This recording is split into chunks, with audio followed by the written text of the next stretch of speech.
What you are about to hear are 4 real stories that have taken place during Thanksgiving. As always, there will be mysteries and questions that have yet to be answered.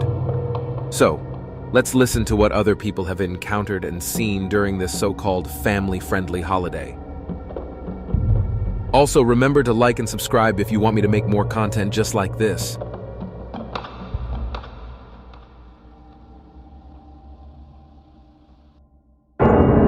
The Enigmatic Barn. During my teenage years, an unusual event unfolded at my grandparents' quaint farm nestled in a secluded hollow. The farm wasn't a bustling enterprise. Rather, it served as a means for my grandparents to sustain themselves. As the years wore on, the demands of maintaining the farm grew arduous for them, leading to the eventual abandonment of the barn. It transformed into a relic, a storage space for odds and ends. Our family tradition dictated that Thanksgiving and Christmas were spent at our grandparents' house. This particular incident occurred on Thanksgiving when I was 15. At that age, the allure of adult conversations had waned, and I found solace in solitude. The stories of my childhood or my parents' youth no longer held the same enchantment. After an early Thanksgiving dinner at around 2 p.m., restlessness overcame me. I informed my parents of my intention to explore the hollow, a realm I hadn't ventured into for quite some time. Without inviting my younger siblings along, I set out alone, craving the serenity of solitude.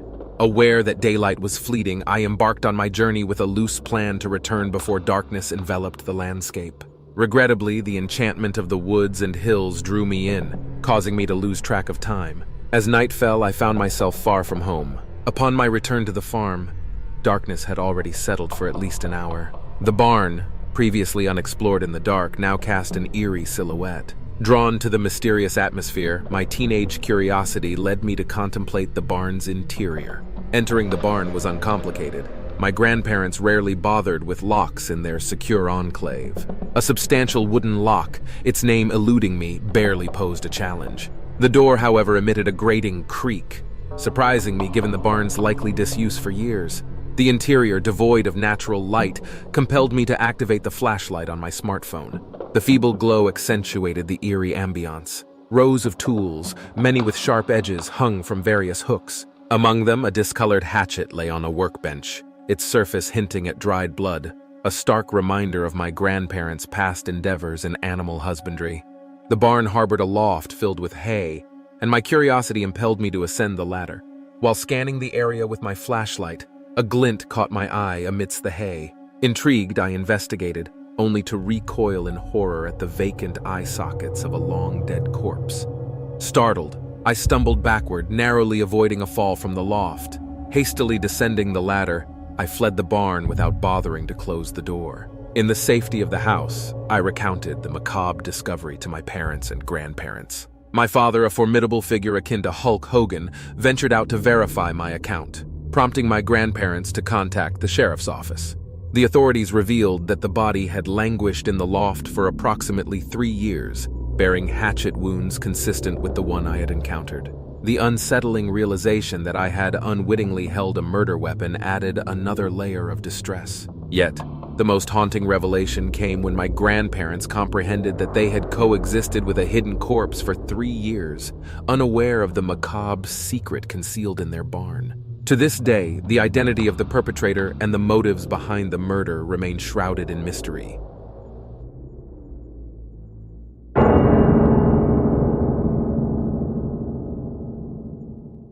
Embarking on the journey to college straight out of high school felt like stepping into an entirely new world.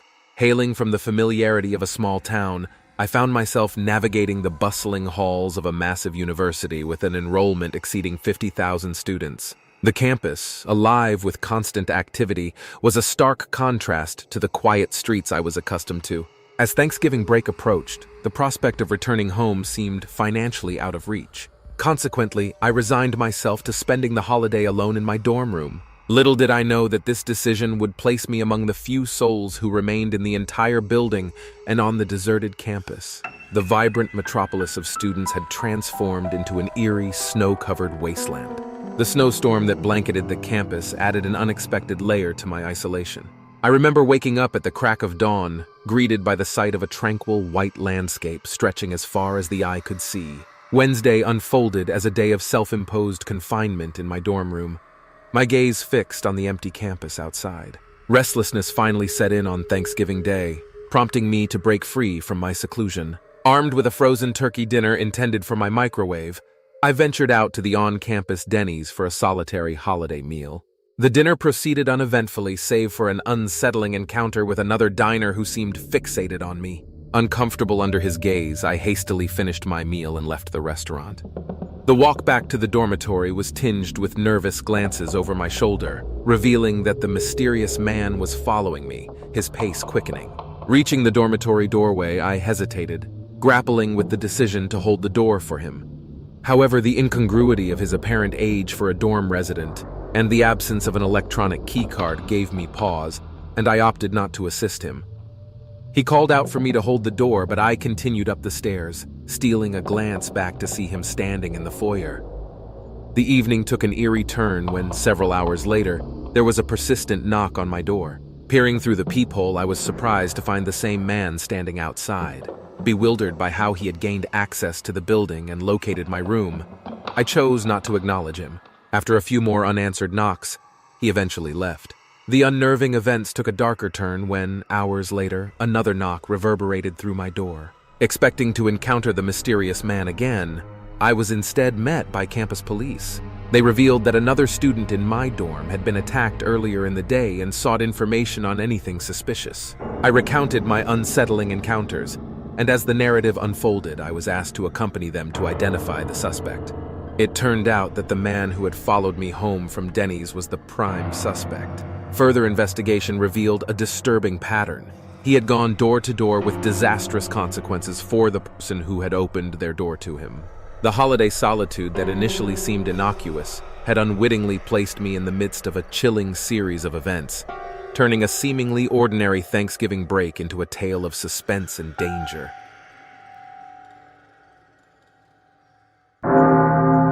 A Thanksgiving night's reflection. Hailing from a background of privilege, where my family provided abundantly for my needs, I've made it a personal mission to give back to those less fortunate.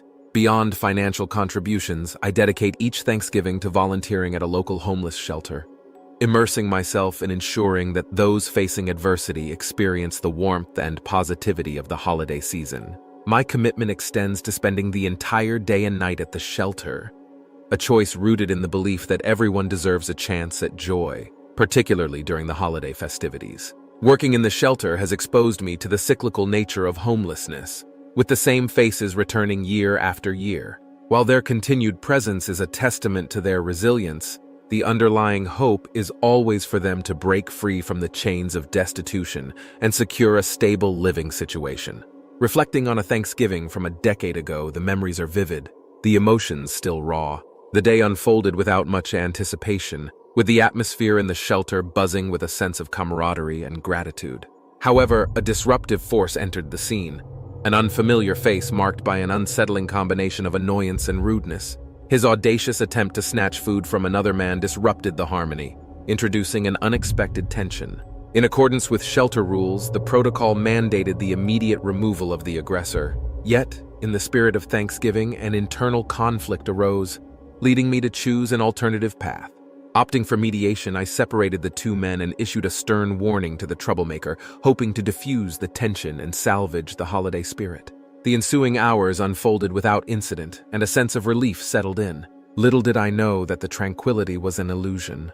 Around 3 a.m, an urgency gripped the shelter as a homeless individual burst into the office, bearing the somber news that the man who had attempted to steal food earlier had turned violent, resulting in the fatal stabbing of another sleeper. Panic set in as I raced to the scene, the harsh reality of the situation materializing in the lifeless form of the victim, a man who had narrowly escaped a dinner-related altercation. Shocked and disoriented, I turned my attention to finding the troublemaker, only to discover his absence. A thorough search revealed an open bathroom window, exposing the chilling revelation that he had committed the act and escaped into the darkness. The tragedy weighed heavily on my conscience, a life lost over a simple Thanksgiving dinner. The remorse deepened when I acknowledged that a stricter adherence to the shelter's rules might have altered the course of events. The internal struggle between compassion and the necessity to enforce rules for the safety of all involved remains etched in that Thanksgiving night, a poignant reminder of the complexities inherent in navigating the delicate balance between humanity and regulation in the realm of charitable endeavors.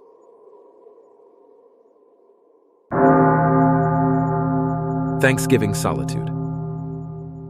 Upon reaching the age of 18, I made the decision to embark on the journey of independence, bidding farewell to my parents' home. Not that there was anything amiss with them, but the allure of living alone in the bustling city had a magnetic pull. Setting up residence in a cozy Chicago studio apartment became my reality. However, work commitments necessitated my presence on both the days before and after Thanksgiving, rendering a trip home an impossibility.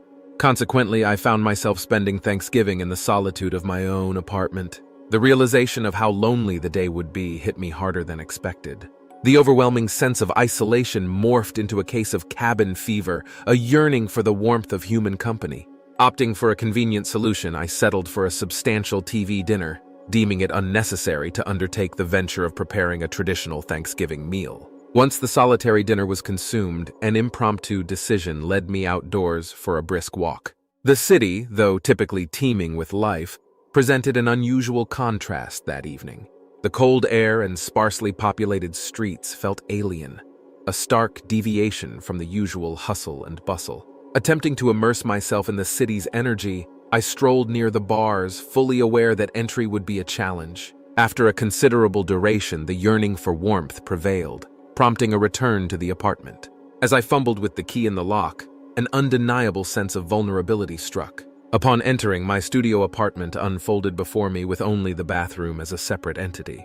Having traversed the city for hours without stepping into any buildings, nature's call became unavoidable. In the bathroom, dimly lit by the ambient glow from the rest of the apartment, an unsettling feeling crept in. Mid-act, an unshakable discomfort enveloped me, as if eyes were upon me. The bathroom, oddly equipped with a window on the shower wall, prompted me to turn and investigate. Anticipating a benign sight, I was met instead with the unsettling gaze of a person behind the translucent shower curtain. The shock sent me reeling backward, the intruder boldly revealing himself as he opened the shower curtain. Hastily retreating from the bathroom, I barely regained my footing before feeling an unwelcome grip from behind. Struggling against the intruder, my attempts were futile, as he forcibly threw me across the room before vanishing, the door slamming ominously behind him. Recovering quickly, I secured the door and reached for the phone to summon the police. The intrusion revealed itself as a burglary in progress. The thief likely caught off guard by my unexpected return. The aftermath unveiled missing items, painting a picture of a burglar caught in the act, with harm not being his primary intention.